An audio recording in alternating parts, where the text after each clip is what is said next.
Hər vaxtınız xeyir. Öncəliklə bu cür möhtəşəm birinci milli Azərbaycan süd vəzi xərçəngi ilə mübarizəyə həsr edilmiş bir konqresdə çıxış üçün mənə söz verdiklərinə görə təşkilat komitəsinə başda dosent Nigar Mehdiyeva Həqiqət xanım olmaqla və dəyərli moderatorlarıma təşəkkür edirəm. Çünki mövzumun adı üçlü negativ süd vəzi xərçəngidir və bundan ancaq mənim kimi pozitiv bir kimyaterapevt danışa bilərdi.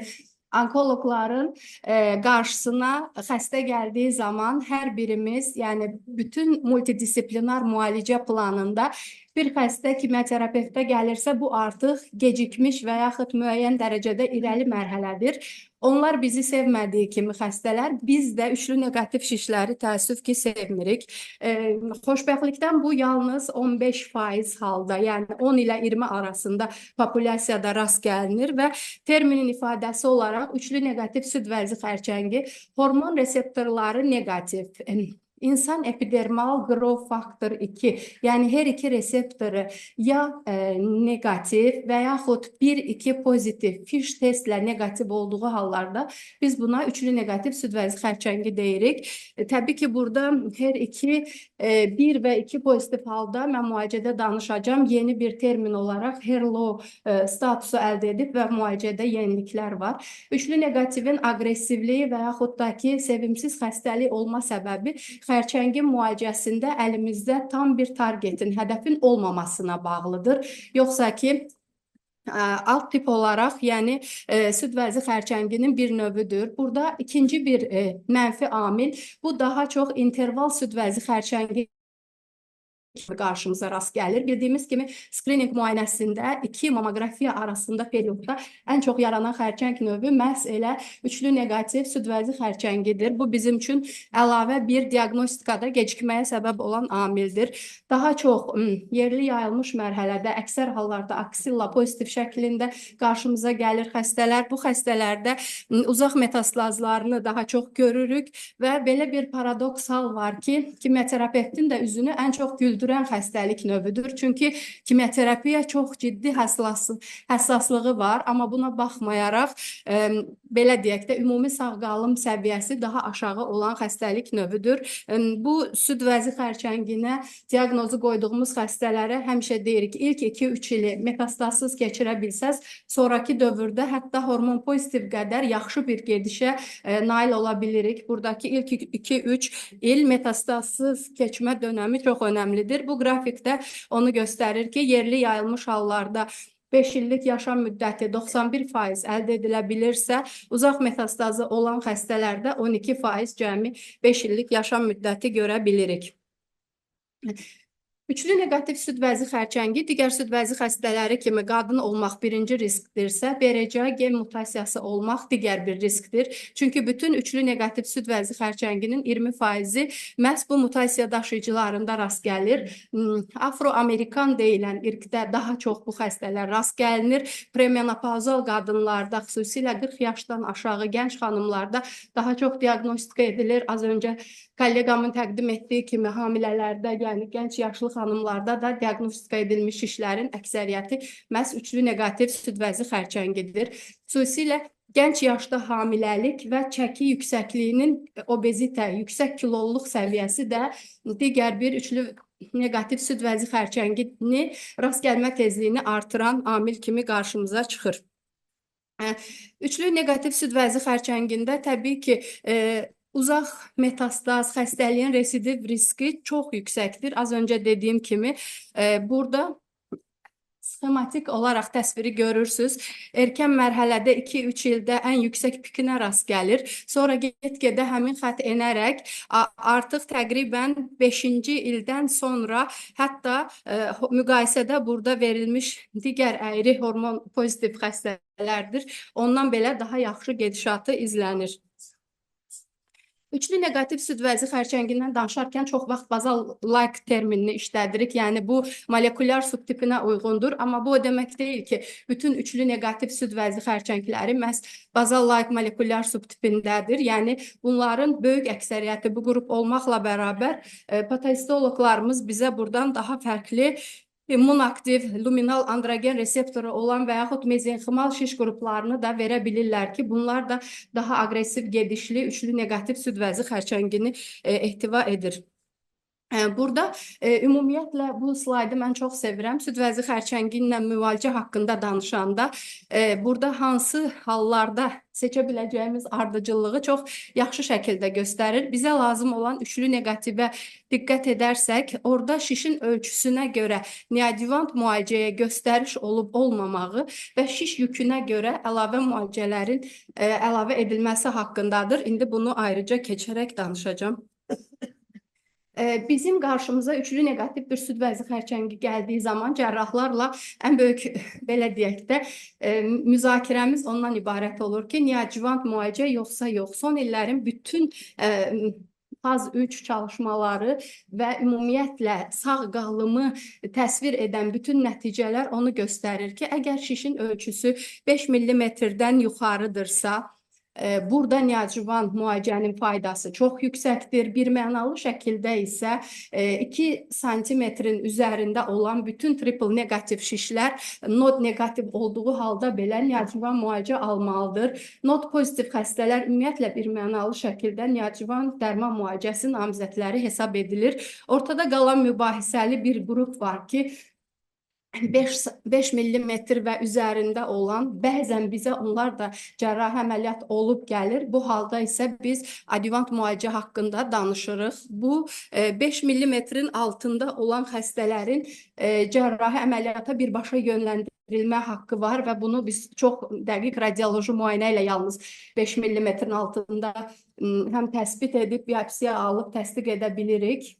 Çox sevindirici haldır ki, bizim ölkəmizdə də şəxsən bir neçə dəfə mənim də təcrübəmdə dəyərli radioloq kolleqalarımın 3 mm-lik törəməni görüb və biopsiya eləyib təsdiq etdiyi hallar var.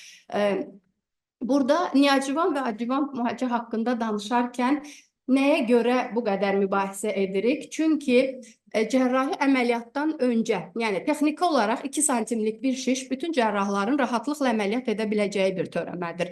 Süd vəzisinin ölçüsündən asılı olmayaraq orqan qoruyucu və ya qoruyucu olmayan.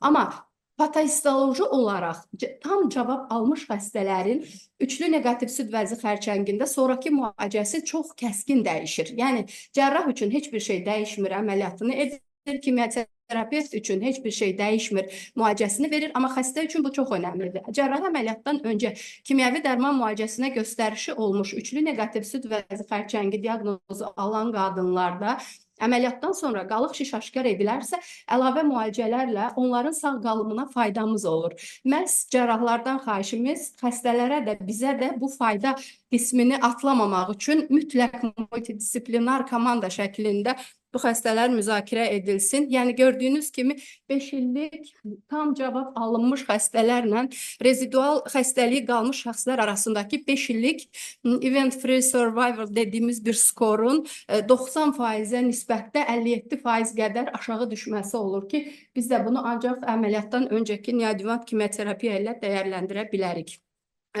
Non-metastatik üçlü neqativ süd vəzi xərçəngi bir erkən mərhələ xəstə qarşımızdadır. Biz bunu necə diaqnoz qoyacağıq? Təbii ki, bütün aqressiv şiş olduğuna görə tam mərhələləndirmək üçün əlimizdəki bütün müayinə imkanlarından istifadə edirik. Normal dəqiq stagingdən sonra bu xəstələrdə çox erkən N0 və 0,5 sm-in aşağısında olan üçlü neqativ süd vəzi xərçəngi xəstələrini cərrah kolleqalarımıza yönləndiririk. Bunların cərrahi əməliyyatından sonra da əksər hallarda, yəni kimyoterapiya tətbiq olunmur. Adjuvant kimyoterapiya almayan 143 xəstə üzərində üçlü neqativ süd vəzi xərçəngi üzərində aparılmış bir araşdırma göstərmişdi ki, məhz 75-89% hallarda bunlarda residivsiz sağ qalım və 95% halda isə uzaq residivsiz sağ qalım izlənmişdir. Bu da ki 5 mm-in altındakı adjuvanın önəmini sıradan çıxarır. Bu bir yaxşı müsbət nəticədir. Şiş ölçüsü 0,5 santimdən yuxarı olduğu hallarda isə biz bu xəstələri iki qrupa bölürük. Nod pozitiv və nod negativ olan qruplar. Çünki şiş yükünün rəqəminə görə neoadjuvantda verəcəyimiz müalicədə, xüsusilə müalicəyə immunoterapiyanın pembrolizumab kimi həm maddi olaraq bizim ölkədə bahalı dərmanın, həm də immunoterapiya kimi yan təsiri çox olan bir dərmanın əlavə edilməsi məhz şiş yükündən asılı olaraq üçlü negativ xərçəngdə ortaya gəlir. Sonraki dövrdə isə PARP inhibitorlarının əlavə edilməsi üçün NCCN guideline-da da birinci şərtdir ki, üçlü negativ süd vəzi xərçəngi diaqnozu qoyulduğu halda yaşından asılı olmayaraq bütün şəxslər genetik konsultasiyaya göndərilməli və ən azı BRCA 1-2 mutasiyasına baxılmalıdır. Birinci mərhələdə əgər antrasiklinlərə əks göstəriş yoxdursa, biz antrasiklinsiz bir müalicə verə bilirik və yaxud da ki, erkən mərhələ xəstələrə sevindirib cəmi 4 kurs kimyoterapiya verəcəyimiz dediyimiz dositaksel endoksanla bir seçim edə bilirik.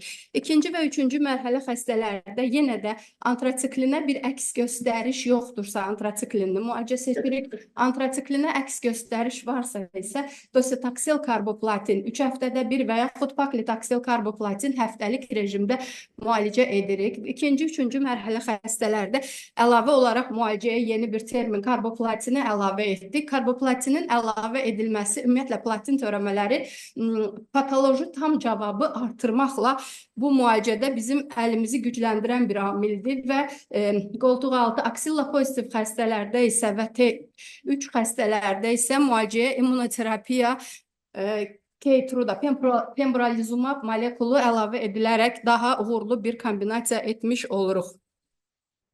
Bu həmin müalicənin sxematik təsviridir. Yəni neoadjuvan kimyoterapiya, immunoterapiya əlavə edərkən bəzən təcrübədə bizim digər kolleqalarında daha bütün bundan öncəki müalicə sxemlərində ACN-i öncə verdiyimiz halda bu Keynote 522 çalışmasına uyğun olaraq həftəlik paklitaksel karboplatin birinci təqdim edilir və immunoterapiyada məhz həmin dövrdə başlanılır xəstələrin müalicəsində. Burada karboplatin paklitaksel həftəlik müalicə verilməsi xəstələrin həm kimyoterapiyanı rahat tolerə etməyinə səbəb olur və 3 həftəlik dositaksel karboplatin qarşı heç bir sağqalımda fərqi izlənməmişdir. Yalnız kimyoterapiyanın yan təsiri daha az olduğuna görə mən də şəxsən gündəlik təcrübəmdə həftəlik karboplatin paklitaksel istifadə edirəm.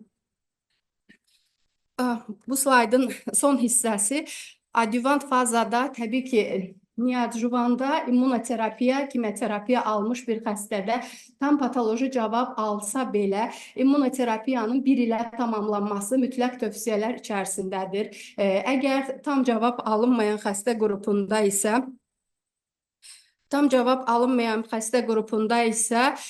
biz müalicədə bəzi əlavələr edəcəyik. Yəni burada immunoterapiyanın əlavə edilməsində və plasebo ilə müqayisədə gördüyünüz kimi patoloji tam cavabı artırır və rəqəmlər kifayət qədər yaxşıdır. Bunu həmin qrafik təsvirdən rahatlıqla görə bilirsiniz. Event-free survivor'ı artırır. Yəni bu bizim üçün yaxşı bir haldır. Nədir? Həm xəstəliksiz sağ qalım müddətinə də təsir etmiş olur. Karboplatinin əlavə edilməsi, yəni müalicədə hardasa 13%-ə qədər tam patoloji cavabı artıran bir amildir. Yəni biz neoadjuvan kimyoterapiya verdiyimiz xəstədə cərrahlar mütləq öncədən bizdən klips taxılmasını xahiş edirlər və təbii ki, bu bir qanuna uyğunluqdur. Çünki əksər hallarda üçlü negativ süd vəzi xərçənginin müalicəsində bugün də karboplatinin əlavə edilməsi ilə biz patoloji tam cavabı almış oluruq. PCR-ı artırdığına dair işarə alıram ki, gecikirəm. PARP inhibitorlarının əlavə edilməsi isə xüsusilə BRCA 1-2 mutasiyası olan xəstələrdə adjuvantdakı müalicəyə amillərdir. Burada ən böyük kəşf və hal-hazırda xəstələrin yaşam müddətini artıran bir amil isə bu Cratix çalışmasındakı kimi neoadjuvant kimyoterapiya almış patoloji cavabda rezidual qalıq şişi olan şəxslərə 8 kursluq adjuvant kapestabil müalicəsinin verilməsi həm tolerə edilə biləcək rahat bir preparatdır, oral qəbul edilir. Düzdür, yan təsirləri, əl-ayaq sindromu və digər ağırlaşmalar hansı ki idarə edilə bilir əksər hallarda, amma bunlar da xəstəliyin residiv riskini azaldan çox önəmli bir neoadjuvantdan sonraki qalıq şişli xəstələrə önəmlidir. Buradan da cərrahlardan önəmlə xahiş edirik ki, patoloji cavabdan sonra xəstəni kimyoterapevtinə təkrar konsultasiya edin. Nəticə olaraq biz nə dedik? 0,5 santimetrdən böyük bütün triple negativ süd vəzi xərçənglərində cərrahi əməliyyatdan sonra adjuvant edəcəyik. 1 santimetrdən böyük və not pozitiv xəstələrdə neoadjuvant müalicə edəcəyik. Antrasiklinli müalicələr antrasiklinsiz müalicələrə görə daha çox tam patoloji cavab verdiyinə görə əks göstəriş yoxdursa antrasiklinin əlavə edilməsi müsbət haldır. Bu xəstələrdə gənc xəstələrdir. Neoadjuvant rejimdə doz dens əks göstəriş yoxdursa seçimi effektlidir. Həftəlik paklitakselin karboplatinlə daha rahat verildiyini, karbopaklitaksil rejimində pembrolizumabın 2-3-cü mərhələdə göstəriş olduğunu deyirik. Eyni şeyin qrafik təsviridir. Metastatik xəstələrdən çox qısa keçəcəm. Daha öncə metastazı çıxmış ocaqda mütləq şəkildə biopsiya almalıyıq. Çünki 13, 28 və 5% hallarda hormon reseptor və HER2 reseptor statusu dəyişə bilir. Özəlliklə başlanğıcda HER1 və 2 pozitiv olan xəstələr HER-low qrup olaraq yeni dərman, belə deyək, müalicə şansları əllərində var. Burada xüsusi EDC dediyimiz sakituzumab govitecan molekulunun istifadəsi də bu qruplarda istifadə olunur və bir də hamımız üçün də təzadlı bir məqamdır. Metastatik xəstələrdə neoadjuvantda triple negativdə pembrolizumabın istifadəsi üçün heç bir belə deyək də göstəriş tələb olmadığı halda metastatik xəstələrdə PDL skorunun onun üzərində olmağı NCC'nin əsas şərtlərindən biridir. Randomizə çalışmada atezonun faydasını o qədər görmədik, yəni daha çox yenə də pembrolizumabla davam edirik. Bu çalışmalardır. Təəssüf ki, vaxtımız azdır. PAP inhibitoru xüsusilə çox effektlidir. Yəni biz bunu həm adjuvantda rezidual törəməsi qalmış şəxslərdə əgər şiş yükü yüksəkdirsə immunoterapiya ilə paralel verə bilərik, kapestabilinlə paralel verə bilərik və tək başına da verə bilərik. Bunların bir-biri ilə müqayisədə nəticəsini görə bilirsiniz. HER-lowda sakituzumab govitecan təəssüf ki, real praktikada maddi səbəblərdən çox əldə edə bilmədiyimiz, amma metastatik xəstələrdə yeni bir ümid olan dərman molekuludur. İnşallah ki, bir gün biz də buna aid öz təcrübələrimizlə paylaşa bilərik. HER-lowda deruxtecan transtuzumab şəxsən mənim də təcrübəmdə olan Enhertu preparatı bir neçə dəfə istifadə eləmək şansım olub və həqiqətən deyilən rəqəmlərə gəlib çatmaq olur müalicədə. Üçlü negativ xərçəngin müalicəsində kimyoterapevtin əlindəki ən əsas şərt dərman residivlərini tükətmədən gənc xəstələrdə monokimyoterapiyadan istifadə etməsi, visceral kriz olduğu halda qaraciyər metastazı yüksək olan və sınaqları yüksək olan xəstə qrupunda və yaxud ağciyər metastazı, spirometriya və yaxud elementar saturasiya göstəricilərinə əsaslanıb biz krizi təyin ediriksə, o zaman polikimyoterapiyadan istifadə edirik. Digər bütün hallarda isə bu xəstələrin müalicəsini aparan şəxslərə səbir, sizə də dinlədiyinizə görə təşəkkür edirəm.